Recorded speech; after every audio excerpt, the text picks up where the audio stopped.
It seems like the wheels might be coming off soon. Yeah. In the gloves when I see Tony La Russa in the fucking streets. Dude.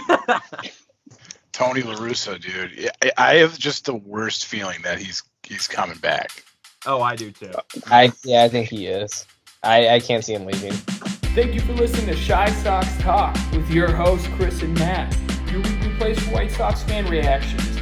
Kick back, relax, grab your favorite beverage, and enjoy the show.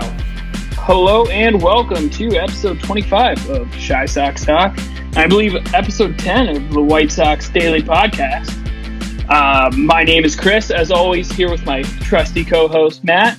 And we're joined tonight by the hosts of White Sox Daily Podcast, Billy and Charlie. What's up, guys? Not much. What's going on with you? Just depressed. Yeah, we're just kind of fighting off a tough loss today, so yeah. Sorry for the low energy. Welcome to the Thunderdome, though. We got full squad here today, so let's go. I'm about to light this whole candlestick on fire. You guys want to introduce yourself to our audience? Yeah, sure. So my name's Billy. Like Chris said, I am one of the co-hosts of the White Sox Today podcast. 20 years old, currently living in Cincinnati. Been kind of a pain in the ass trying to catch some of these games with the time difference and work and all that stuff, but definitely still catching plenty of games. Yeah, how about you, Charlie? Okay, my name's Charlie, also 20, from Chicago, Milwaukee area. Also a big Sox fan, as upsetting as it's been, and yeah, just watch a lot of Sox, and we both decided to do the podcast together, so yeah, that's pretty much it for us. Very much what we did too. Yeah, we were sitting at work one day, and we were like, you know what we should do? Because we talk about this all day at work. We should just do a podcast. Let's just do it. Yeah. And then one person listened, and we were shocked. So we got a couple questions. We got three I picked out from our viewers. I figured I'd go around the horn here. Start with our guest. I'll start with you, Billy. This is from Lucas. Ooh. All right. Luis Robert is playing as an average center fielder right now. What do you think will unlock his MVP potential? Really, I think it's getting rid of the whole idea of just hitting the ball on the ground. I think once, the hitting coach change hopefully happens and really start emphasizing more on lifting the ball, I think he's going to become, that five-tool player that we were kind of promised. He's still showing the Gold Glove defense out there in center field. But really, I just actually watched a video on Matt Carpenter and how he revived his season. It was really just changing his approach to the ball and really starting to lift the ball a lot more. He's one of the most shifted players against in baseball, and he's either hitting home runs or just dropping it right over the second baseman's head. And not that Luis Roberts really shifted upon that much, but really getting the ball up off the ground is going to really help him out a whole lot, I really think. Yeah, I think it's going to help out probably the entire team. For whatever reason, Frank Mendocino just does not believe in the team putting the ball into the outfield. And have you heard anyone affiliated with the White Sox even mention like swing path or anything, or loft or launch angle, or does anyone are they aware of that? Like that's what the rest of the league is doing, and you're light years behind them. It's insane. Yeah, it's absolutely ridiculous, and that's so much of the reason that we're playing 500 ball. It's even through 108 games, 109 games, whatever it is at this point. It's absolutely pathetic. 112 games into this bad boy. Jesus, wait for the snaps open. 12 singles until the ninth inning, and then they decided to hit extra base hits. Ridiculous. We just got to get healthy and when it warms up. Easy part of this. Yeah, that 19 game stretch where we play below 500 ball clubs. Just that's going to be the window. Charlie, this one is for you. This comes from Matt, not this Matt, different Matt. Tony La Russa's mismanagement of the bullpen this year seems like it's costing the White Sox a lot of close games in the late innings. Do you think he'll change his patterns, or do you think the White Sox need to bolster the bullpen more so Tony has better arms to throw when they're down? Oh, that's a really good question, and I don't know. I mean, I don't think we will find out until next year starts, but I'm hoping that over the offseason he will take hopefully a week off and just reevaluate everything and see how he's leaving the pitchers in. I know on our podcast before we were talking about how, it hasn't been recently, but before, when towards the beginning of the season, he would leave in the pitchers at least 1 or 2 innings long where it was obvious that they were overdue, and they would give up like 3 earned runs and they would lose the game. And it was like from that point on that it was obvious that they lost the game. If he would have put in a bullpen reliever sooner, I think we probably could have won a bunch of games and we probably would be well above 500 right now. So it's kind of like, when it comes to that, it's kind of like the little things that add up all to where we're at right now. But I mean, he kind of just needs to pull his head out of his butt and just like stop living that old mentality that he's like living in, like, oh, baseball is baseball and we have to live by the books that it was back then. Nope, times have changed. This is a completely new type of baseball we play right now. People are bat flipping each other. Their walk-up songs are crazy. It's a whole entire new style of baseball, and I think he needs to realize that and just try to adjust to it now, because it's either he's going to have to adjust to it or he's going to have to leave. So, Yeah, agreed. Fully agree with that. I think he for whatever reason thinks it's 1980 and every bullpen guy has one specific rule that they cannot ever step out of, or the whole thing kind of falls apart. It's ridiculous. Mm-hmm. You're on mute there, you boomer. That was a kind of boomery move by me. So, as I was saying, you can't teach an old dog new tricks, and Tony's an old ass dog. He's an old dog. And then the last question coming in from Logan. In a fictional world, Matt, if you could pick one player in the major leagues that are playing today and put them on the White Sox, who would it be and why? Bryce Harper. Done. But you know what? I'd take Bryce Harper. That's like, he literally solves so many problems for you. But you know who else I would have taken? And he's hitting, pretty good with the Mets currently, and probably wouldn't cost as much as Bryce Harper. And for some reason, I don't even think the Sox were in on him. Tyler Naquin. That guy, he was the perfect person to trade for, and they decided not to do that. For maybe they think Gavin Sheets is good, but he's not. He's actually really bad. Yeah, he's not good. If you're a power hitter, you got to hit home runs. It's like cool that he goes the other way sometimes and hits a couple doubles on the shift, but that's not what you're here for. You're here to put the ball out of the park, like he did last year. He did that. Like when he came up, he seemed like he was real good swing last year. And now, for whatever, he's the rest of the team. He listened to Frank and he buries the ball at 110 miles per hour in the dirt. Yeah, it's that. It's that, and then sometimes the pitchers just get a book on you, and once they figure out the holes in your swing, a good pitcher can throw it exactly where he needs to throw it. Just so you're seeing that with Moncada all year, breaking ball down and in. He can't see it; it disappears to him. Honestly, I think he should. I've been like thinking of like, why is he so bad this year? And it's that same pitch every time. I'm starting to think it's the chin guard thing. Like, maybe he should try without the chin guard, because I think he's just like losing the ball because of it. I don't know. Maybe the hitting coach should be thinking things like this. I don't know what Frank Menefino does though. He and Tony just hang out. One thing about Sheets, too, was if his name was Yermin Mercedes, he would have already been sent down. Same exact thing happened with Yermin Mercedes. He came up, had that power streak, pitcher figured him out, he was gone. You just didn't see him again. And for whatever reason, Sox are still really high on this guy. And I think he could have a good future. It's just right now, for whatever reason, it's just not working. And like you said, Naquin would have been amazing. Being here in Cincinnati, I've seen him up close. He is a great platoon guy, especially with the way that Pollock, traditionally hits lefties. Put Naquin out and right. Of course, assuming this team is fully healthy, which never ever happens. But put Naquin out there against righties, Pollock against lefties, and I bet you it's a whole different, second half that we're looking at. This kind of gives me a little bit of a better segue into what we're going to talk about later on, but. The lack of moves at the trade deadline kind of feels like it's more of an issue with the prospect system, or the farm system, the prospects the White Sox currently have and are developing.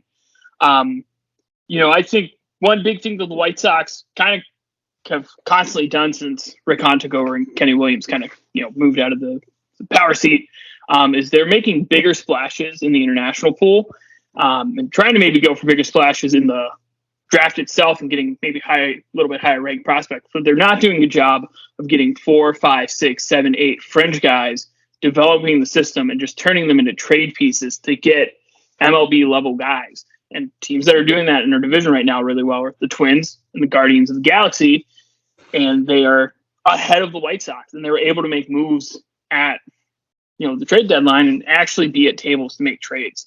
I kind of throw that one out there and see what you guys think. Yeah, I mean, all those rumors at the beginning of the season where Sox were looking to acquire Montas back before, the shoulder injury cost him his velocity and AKA everything that really matters to him, apparently.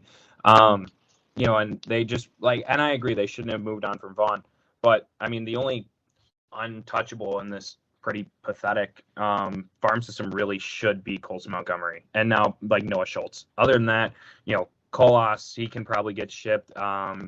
His whole thing was being the two-way player, and now he's just not pitching. And, since coming over from Cuba and Japan, it just has not been the same for him. And Yoelqui Cespedes just kind of seemingly fell off a cliff, too. It just seems like he's just going to be a AAA player for life. And, the fact that we were able to get only Jake Diekman, who at the time was pitching to a 4-something ERA for our backup catcher and Reese McGuire, and a player to be named later, which will probably turn into cash, then that's the only move, is rather pathetic. Yeah, I think this year there were a lot more sellers than anticipated, and we couldn't get any kind of deal done with any team outside of the Red Sox. Was absolutely pathetic. One thing I was thinking about during the trade deadline day was maybe calling up the Dodgers after they got Joey Gallo and seeing what the price tag on Cody Bellinger actually would have been. He's a left-handed bat, Gold Glover in the field, would have fixed a lot of issues. You could just DH Vaughn, let him split starts with Abreu at first. And I think they're pretty high on Oscar Colas. I have a sinking suspicion that he's going to be your 2023 starting right fielder, your everyday guy. Just kind of reading on his reports and how he's now in Double-A, hitting in 16 games. He has 5 or 6 home runs. He's slugging I think he's been on a little bit of a heater past couple of weeks, but I would have to double check on that. But he's not hitting like a premier top. He's not looking like Luis Robert looked, or those guys. But yeah, I mean, I think you could have moved Yoelqui and I don't know, Wes Cass and maybe a mid-pitching prospect like Matthew Thompson for somebody like Cody Bellinger, and really fixed what the issue was in right field. And went and got the outfielder from the Dodgers that you really want. His name's not AJ Pollock. Or even at the time getting Joey Gallo from the Yankees. The Dodgers gave up, I think, their number 15 prospect, which, yeah, I mean, the Dodgers have a really good farm system, and that would have been a top 10 for us, but they were really just looking to get literally anybody to take his salary and get something in return, because had he not been traded, he was going to be DFA'd come the day after the deadline. And I mean, you're just looking for power and good fielding, and that's exactly what he has. And he was the perfect fit, and left-handed. So, what are you doing, Rick? I think what it ultimately comes down to is that Tony La Russa has way more control over personnel decisions and all of that stuff. He has way more input in that than the organization wants you to know or the public knows, but I think he's basically running the whole thing. Yeah, I completely agree with that. I mean, just the moves of getting Pollock and, bringing in Josh Harrison, those just feel like very Tony La Russa-esque moves that prior to Tony, Rick Hahn just wasn't making. I just would never see him making those kinds of moves beforehand. Yeah, one thing I want to add is there for sure had to be at least more than one move done by trade deadline for the Sox to make. And with them having no prospects, then people want to reach into our lineup that we have and our rotation we have, and we can't afford to give that up because we're barely a 500 team. with what we have right now and like with no prospects. I mean, nobody's gonna want anybody then. And another issue with the farm system is, and Matt talked about this last week, Jerry Reinsdorf is loyal to a fault to the point where he hired like Nicky Delmonico, one of the hitting coaches in the minors. And that guy, for anybody who remembers 2020 with Ricky Renneria, did an absolute bang-up job hitting cleanup for the first 2 weeks of the season. So I don't Billy has something see, to get really fast. that's incredible. Nicky Steaks, baby. Nicky Steaks. Mickey guy, I think he's in, is he in Winston-Salem or is he in Birmingham? I don't know. He's in one of the lower lower tier ones, but I'm fine with him being a hitting coach or whatever. I don't think your MLB performance really has anything to do with how well you can coach. Obviously from Frank Menachino. And even like Tony La Russa was, when he was younger, was a great manager, one of the best ever, and he was a dog water player in the majors. So. So we will transition here to Are You Worried? So Billy and Charlie, basically the way this works, I'm going to throw out a situation. You're going to tell me if you're worried on a scale of 1 to 5, 1 being no worry at all, 5 being extremely worried and, dire situation. So I'll reverse it here. I'll go Charlie first. Right. First, are you worried? Are you worried about the White Sox lack of power moving forward into 2023? I'm probably gonna go like a 4 out of 5. I mean, when you mean by power, you mean like hitting wise? Yeah, slugging. Right now, the White Sox rank 6th in the majors in batting average, but they rank 24th in slugging. Yeah, I would easily go with a 4 or 5 easily. I mean, with like you guys were saying with the hitting coach wise, when it's just kind of ground out into the open gap and try to hopefully get a double, even though it always leads into a single. With a team that literally should be a slugging team with Abreu, Roberts, Eloy, Vaughn. I mean, this is a slugging team. We can't be playing like we have a bunch of old Nick Madrigals or Josh Harrison's. Like, I mean, we have a slugging team. We have to be playing like a slugging team. I was looking at a stat the other day that the Sox displayed up, and it was like since like 2019, they had like the home run leaders, and Abreu's still top 5, even though he hasn't been hitting home runs. And that goes to show that, like, back then he hit so many home runs that he's still able to be a top 5 home run leader, even though he's not even top 10 or top 15 with home runs right now in the whole entire MLB. So I think we should get back into the slugging team like we used to be, and we will have a better record, I'm pretty sure. So. And I think ball go far, team go far mentality. Like, I like that a lot. And that's why I liked at the end of the offseason why they got like Josh Harrison. I didn't mind AJ Pollock because those are guys who would fill the roles in the 7, 8, 9 hole and presumably flip the lineup to the guys that were going to hit the ball out of the park. Tim, Luis, Abreu, Eloy, and they're not doing that. So it doesn't really matter. It makes Josh Harrison and AJ Pollock look way worse than they probably actually are when they have to, like, Jay Hayes leading the team in home runs since June with 6. 2 months, 6 home runs, leading the team. Brutal.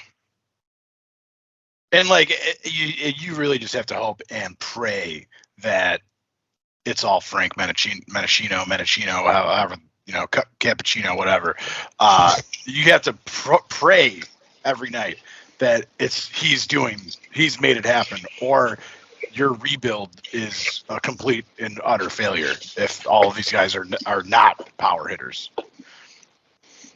Yeah, and kind of like we were talking before we started recording. I mean, Eloy was projected to be like a 40 home run kind of guy, and I think on the season he is like about 5 or something. Like, I don't even know offhand because it's just been so minuscule that it just gets buried in those numbers with, Josh Harrison and like, Sebi Savala. Like, it's been absolutely ridiculous in terms of the lack of power. And, it really shouldn't even come down on Abreu because for how long was he that guy who was going to bring you in, who was going to hit, 30 home runs? And now he's like mid 30s, and the guys he was kind of expecting to pick him up Moncada, Robert, Aloy have just absolutely let him down, I think, and really let the team down. And even Grandal, who was brought in on, what really on any other team would have been any other signing, but the White Sox largest signing in team history, and just hit his third home run of the season, first one since like May 9th today against the Royals, and inning 8 where it really, at that point it was kind of over. Like Eloy is tied with Moncada, Harrison, and Tim Anderson with 6 home runs on the season. That's pathetic. And they are behind Jake Berger. Jake has 8. Who's in AAA? Yeah. Yeah, it's pathetic. The home run numbers and the power numbers. It's just, what are they doing? They're doing something wrong. The whole rest of the league hasn't figured out. Yeah. But you know what? Frank Mendocino had a Marlins team where Giancarlo Stanton hit 59 home runs. They were 19th in the majors in home runs. So that guy, it's got to be something where he's either ignoring swing path or telling guys to just get a hit, get on base, don't worry about lifting the ball. It's got to be something in the game plan that he is implementing, because you can follow his track record wherever he goes. It's not helping. Or him and Tony are throwing games together. That's also, shaving points. Yeah, possible. Like that's really the only thing that logically makes sense, is that, or like Tony and him are drunk most of the time. They're just falling asleep, taking little power naps. They're in games. A little power nap in the first inning. Gotta be ready for the 8th. Gotta stay rested up. That's for the fake comeback part. I get excited during that. Well, yeah, that's what I'm looking on StatHead right now. I mean, Sox ranked 25th in the majors in terms of home runs, and even teams behind them, like the only teams behind us are Oakland, the Royals, Nationals, Cleveland, and Detroit. I mean, teams ahead of us are Colorado, Miami, Cincinnati, Pittsburgh. It's just been absolutely pathetic. Speaking of Pittsburgh, would have loved Brian Reynolds. Also, Go ahead and throw him on the list of guys we could have traded for.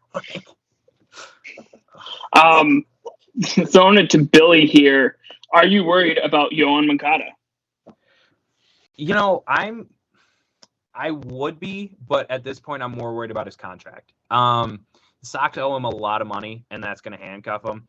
That I think that any other team at this point would have at least moved his contract off the books and thrown in some prospects. I mean, at least last year he was drawing walks and stuff. He's not hitting for average, not really drawing that many walks compared to last year. That at this point, if 4 out of 5, I'm 5 out of 5. Like I really think that he is just going to be the next big bust. There really is. Just 2019 was cool, and then 2020 we heard about COVID. It is just hasn't fully recovered, and then last year and between last year and this year, there's just nothing that makes me go, wow, maybe next year at this point. And I think next year he goes up to 24 million on the books or something, and then a $25 million club option that hopefully the Sox don't pick up for any kind of reason. Any contending team needs to have a way better third baseman.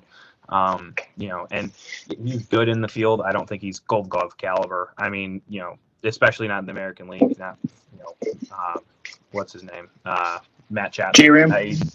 J-Ram, Matt Chapman, literally they're just blowing him out of the water in terms of power, defense, just about anything.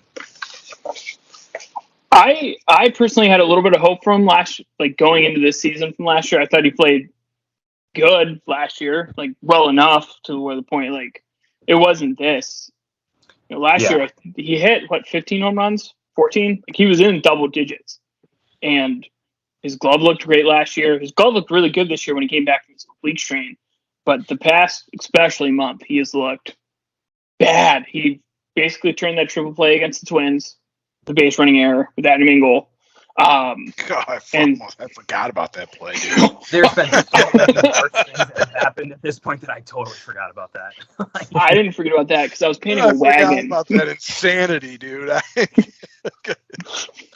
Oh my God. I was painting a wagon during that it looked bad, and then I had to throw it down my garbage chute in my apartment building. It's the only reason I still remember that triple play. Anyone who's listened to us knows that Chris and I were believers in what Yoan Moncada can do.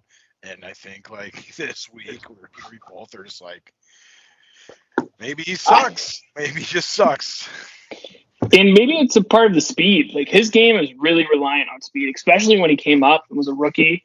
And I don't think he's attempted to steal a base in the past 2 years. Or like when he's charging down bunts or charging down choppers, like you get old, you get slower. And if your game's predicated off speed, unless your name's Byron Buxton, like Father Time is catching you a lot faster. He's not even that old. Anybody He's not else. even old. He's not even that old.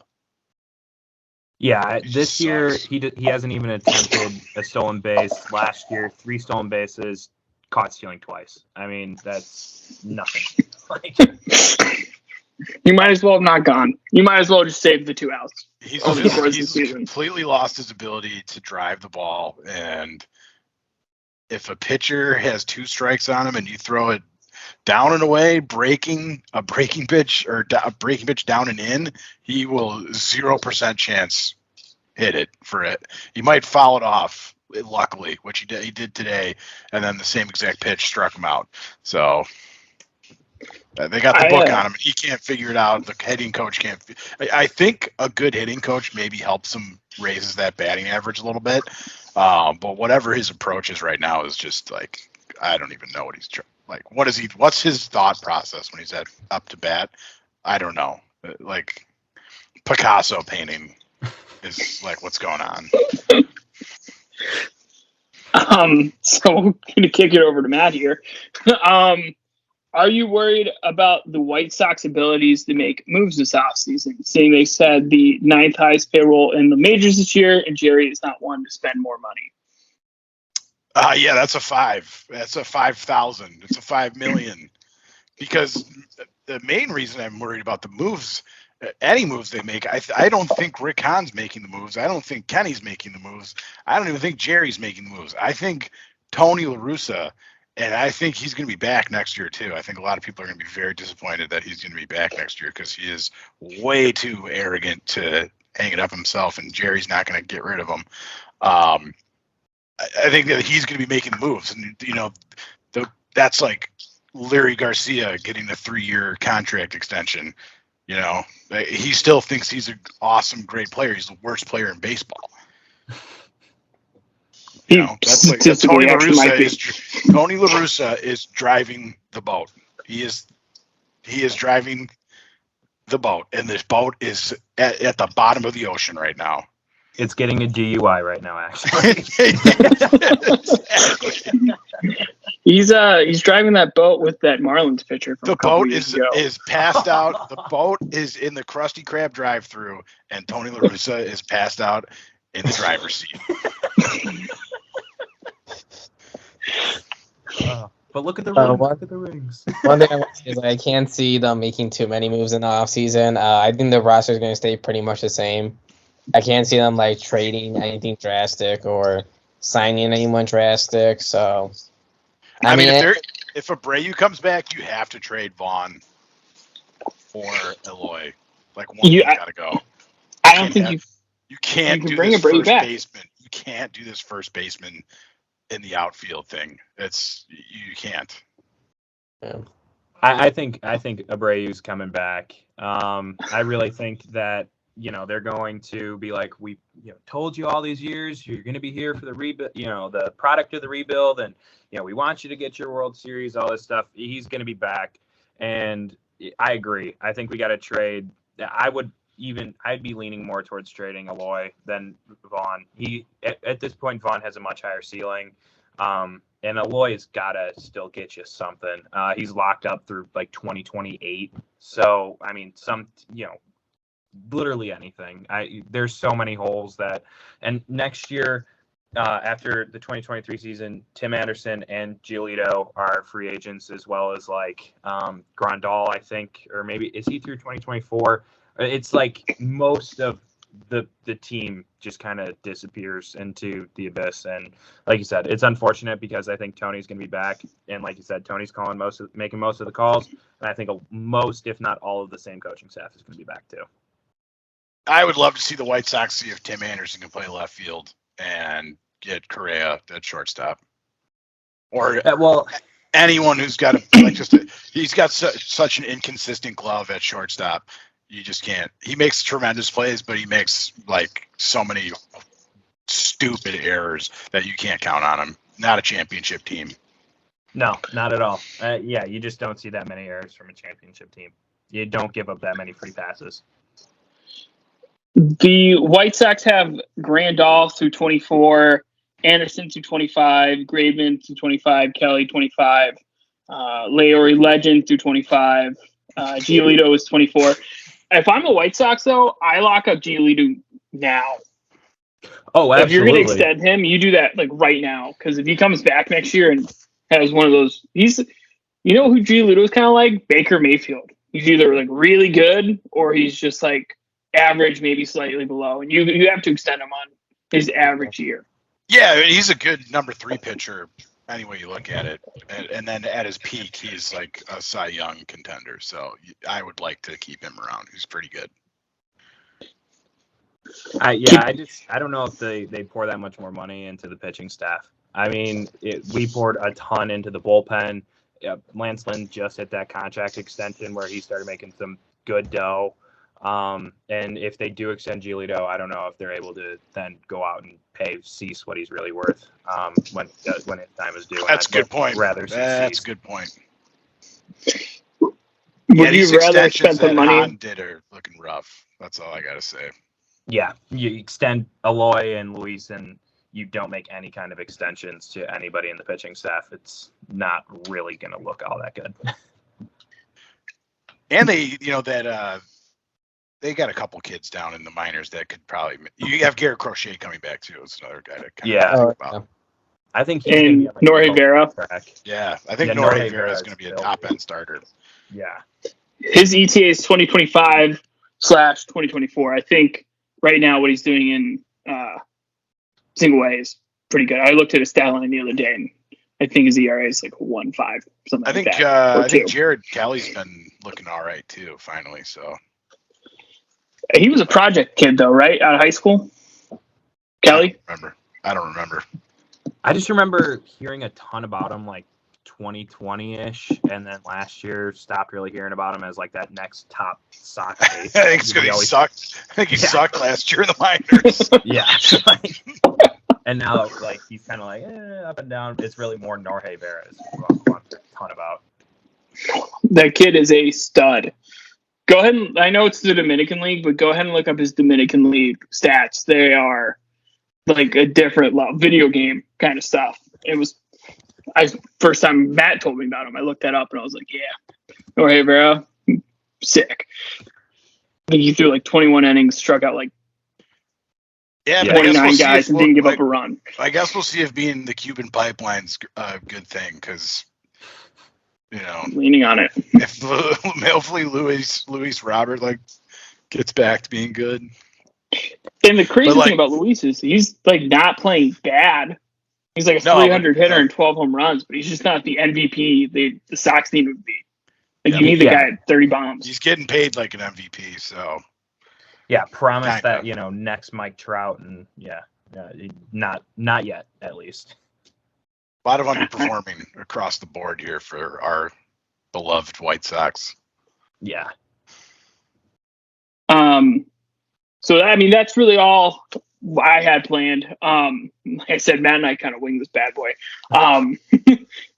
Charlie, Billy, what do you got? What do you got for us? What kind of news do you have from the Sox Daily podcast? I think one topic would for sure, if we were going to record an episode on ourselves today, is one big question would be, can you picture the Sox either making wild card or winning the division from this point on? If I put that on a worried scale, 100. I don't think they're catching Cleveland. I really don't. I mean, Cleveland develops pitching better than everybody else in the planet, and they have J-Ram's carrying that team. They really is. Yeah. And they just let go of Framil, and they're still winning games. So, I think they can still win the division. I think the division is awful. So, I think the division is awful. I just think the White Sox are also awful, unfortunately, or they're at least playing like it. I think they're all awful, and they can all three of them could go on like a losing streak from here until the end of the season, or they could win the division. Like it could go either way. They're still alive somehow, playing this bit poorly, but you know. Yeah, It's like the any perfect. other- It's like the Jerry Reinsdorf special here. Like it's the perfect season for him, where you can't give up watching them because they're like only a game or two out. What's his favorite quote? There's nothing better than second place. Yeah, he's like this is exactly what I'm talking about. He's probably calling that guy right now. Yeah. He's like, remember when I told you that thing and then you leaked it to the press? This is what I'm talking about, dude. Stadium's still full. Like, people need to stop going to the games, and if they do go to the game, throw your food on the outfield. Like, throw your hot dog wrappers on there. Boo the entire time. Swear the entire time. Sneak in alcohol. Don't even buy any booze. Just sneak in as much as you possibly can. That's be rowdy, puke, pee everywhere, get in fights, and like just throw stuff at Tony La Russa. That's the only way it's going to change. It's the only way it's going to change. Because right now, like, there's just, it's kind of like a Cubs kind of thing where people are kind of like just hanging out at the White Sox games, and it used to not be like that. We need more diehards, duking it out in the parking lot. As a couple of employees, I don't think we really want people coming to the games like that necessarily, or at least stay out of our section. But yes, we definitely need more energy like that. Are you guys employees? Don't actually do any of that stuff except do it. You should be booing from the first pitch to the last pitch. Yeah, Boo, and behave yourselves. But I love the Fire Tony chants personally. I'll be up in the kid zone just like fire, kind of like quietly, like It's going. You should get the kids going on that. You get them pumped up. Have them call over Tony. He's gonna think they want their autograph, and then they should tell him. See that guy down there? He's actually a cursed mummy. That's why the Sox are doing so bad this year. Come sign. If you throw your soda pop at him, he'll disappear. Oh my God. Kids are gullible. They would do it. Yeah. Yeah, I mean, just like this is bad. It's bad. Yeah. This team is so frustrating. Yeah. It's- The worst And watch thing- them beat Houston 3 out of 4 times, and we're all going to be sitting here. We're like, yeah, baby, we're back. We're not. We're I said we're back Roles 15 reversed. times this year. The card has absolutely flipped from last year. Couldn't beat a team above 500. Now I think we have like a losing record in this stretch against 19 straight of teams below 500. Like We are it's- 8-8, 16 games in. Jesus Christ, this is ridiculous. It's bad. It's brutal, man. I think they need that guy, actually. Put him in right field and see what he can do. See if he can power bat. Seriously. See if he can help out. You see that movie Angels in the Outfield. He likes baseball.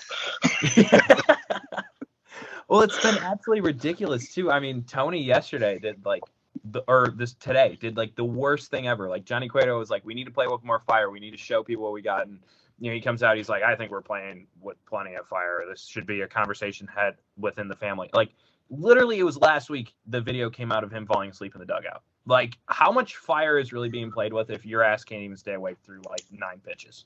Like, And everyone on Twitter's like, did you keep it in house when you said that you wanted the other team to peg your Mercedes? yeah, Because I'm pretty sure you seriously. said that to the media, bud. Yeah, I didn't even think about that. Oh my God. If he gets pegged, he gets pegged. That's T. Swan, a 3-0 pitch. I believe in bunting. Bunt. This Call some bunts, Tony. Like, honestly, this team, all we can hit is singles. Maybe we do need to play small ball to get a win. Anything. Just anything win. to get more than Try 2 runs across the anything plate. different. Try anything different. You've tried no different approach the entire season, and it's obviously not working. So Yeah. And it just feels like they're dead. And this might sound corny, but maybe the White Sox need like a home run thing to just like have some fun when somebody hits a home run. They go into the dugout and they show the dugout and everybody's just like hanging out. Like nobody's pumped. Yeah, Like- that is very true. I mean, you look at who is it? The Blue Jays. They have the home run jacket. They go for into the the Red dugout. Sox with their little like trash Laundry bin cart. that they drive around in. Yeah. I know the Brewers, every time they hit a home run, they like ring a bell and like they're all pumped. Like everyone's standing around it, like tossing water on each other. Like everyone's pumped. They hit a home run. Most of the guys like walking through the stands, high five, high five, high five. All right, let's continue on with the game. And it's not like, okay, we hit so many home runs, like it's an average thing. Like, no, we should be a team that should be pumped with home runs because we barely get them. So They should do what they did in Major League, but reverse. They should have like Jerry fully showing and then have pieces of clothes they put on them per home run that they hit. Just fully dressed like a suit. Just put like a suit piece by piece. You know what I mean? Maybe that'll motivate them to hit the ball out of the park a little bit. Yeah. So the last thing we do. Sorry, Matt. They did try anything. Their approach hasn't changed all season. Like, just try 500 something. ball. yeah, 500 club. You're getting it. You want 500 ball, you're getting it this year, baby. Yeah. And they're going to be in it up until the last day. You know it. You know they're going to be up They're until gonna it. go The 81. last day. They're going Give you 81. that much like hope, just like a very minuscule sliver of hope, and then just blow it against the Yeah, Twins. lose like 25-3. Yeah, they're going to be like winning in. They're going to fight their way to winning in on October 5th, and they get just absolutely curb stomped to the ground. Carlos Correa and Byron Buxton can hit 4 home runs each. Yeah, I just it'll feel be in the my soul. Guardians. It'll be Throw like J-Ram 7 hitting shutties. like 4 home runs in a game. Dude, imagine a wild card series against the Twins or the Indians and just getting like thrown. I don't want to say it out loud. I'm not going to put that in the universe. Josh Naylor, 12 RBIs. Just like Dude. absolutely shit on. He might have actually killed the White Sox season single-handedly in May, whenever that happened. He did. He really. I thought, I was like, they're looking pretty good. And then he's like, I'm gonna hit 8 home runs in one game. All right, and I'm gonna just be so pumped up after every single one of them. And I'm going to start hitting him in the 9th. No, I'm going to wait all game to start hitting him. I'm going to bury Liam Hendricks, and then I'm going to bury. I think it was Kendall Graven who gave the second one up. I can't remember. Yeah. I was in the East Coast time zone for that one. I was up until 2 a.m, just real depressed. The last thing we do here. Left because we thought it was on lockdown. Yeah, we were at We that were game when like- they blew the we're up by ninth. It like was so 6. hard. Like, let's just hit the traffic. And then all of a sudden, like, the whole park just went quiet behind us. Oh, that's not good. That's not good. I think they were like a strike away from locking it up too. They had like 2 outs, Yeah. and Josh Naylor was like, "Watch this." Literally, we were like, we just want to go get some like Italian ice from Mario's, like 5 minutes away, and it was like, well, fuck, this game is still going on, and I'm in line. Like, this is ridiculous. Like, You're gonna mute again. We are with a boomer, man. I'm gonna teach you how to work that button next week. Yeah, dude. Yeah, you should come over. You show me in the parking lot. All right. I'll say 550 West Jackson. Come meet me, bud. All right. Yeah, there is. You can show me out in the parking lot. How's that sound? So- I don't even remember what I was going to say. So the last thing we do here every week, we give a prediction for the week. Last week, Matt and I said 8 games with Texas and KC. The Sox were to go 6-2. They ended up going. Let's look here. 2-3-5. So we were a little off on that one. We got Detroit and then 4 against Houston. Honestly, like 3-4. I don't have a ton of hope. Maybe you take 1 against Houston. You take 2. I think the Sox are going on a run, but it's going to be a run of losses. They are going to lose all of them. 0-7. Yeah, wheels are coming off. Like, we're going to hear all the weird stories about all the weird shit happening in the locker room. That's going to come out. They're going to be like, yeah, Jose Abreu keeps punching Josh Harrison in the back of the head, and like, just like weird stuff like that. Or like, Someone like keeps bringing their Lucas kid. Robert is always naked or something weird, like Kellen Winslow type scenario. They'll be like, Yohan Moncada actually killed 12 people in the offseason. He's playing so weird. He's dealing with those court cases in Cuba. Like, that's Lawyers it's with you. going to be like when it all fell apart in like 2016, 2015 with all that. You ended up hearing about all the weird shit going on in the clubhouse. Adam Eaton looking up to a 12-year-old. Yeah, he's a leader in the clubhouse. He's a 12-year-old boy. He shouldn't be in the clubhouse. He's Sorry, a breaking news. 12-year-old boy. Okay. Charlie, Billy, you got 7 games this week. What are the White Sox going to do? I have 2 and them winning. 5. 2 and Sorry, 5. yeah. We win 1 against the Tigers and win 1 against the Astros, and just pack it in. Like, we're gonna go back just below 500 and just kick it and cruise. Like, I still got 2 tickets I need to use this year, which is kind of depressing. That I don't even want to use them. Oh yeah, go look at those. yeah, Can't even give them away. Maybe you'll use them in the Minnesota game. Maybe. If I had a pick for the 7 games, I have them going 3 and 4 as well. I think they're going to win 2 against Detroit. Hopefully they win the series, which, I mean, you would assume they would, even though they lost against Kansas City in a 4-game series. There's a lot of things about this team. Yeah. And then 1 against the Astros, hopefully. So. I assume that on August 11th, the White Sox wouldn't be 7-8 versus Kansas City Royals on the season. You know, maybe 10-5 or something, but 7-8, We brutal. don't even have Whitmer Field anymore, or Some of those, we put up a poll about the White Sox facing 19 bad teams in a row, and some people messaged us saying like they're going to win 7 games, 8 games. They actually might be right. Like, below 500 is a real thing. Turns out we're idiots. Turns out I'm not a GM, major league level GM. So I will pretty admit, disappointing. I have rose-colored lenses when I do look at the White Sox. They're my favorite team, but yeah. I think those have fallen off. And Tony rove over them drunk. Yes.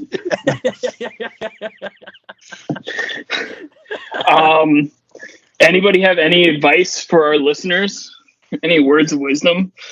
Really pay attention to that Houston series, see what a World Series contender should look like, and then compare it to the White Sox.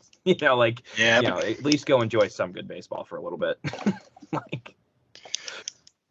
Yeah, that's a good point. That's a real squad there. They've been good. That's how you're supposed to do it. They've been good for a while. You can lose Correa and replace him with Pena. A move like that would have killed the Sox. I still have a slight theory that I slightly believe that the White Sox were also stealing signs, and that's why they're so bad this year because of PitchCom.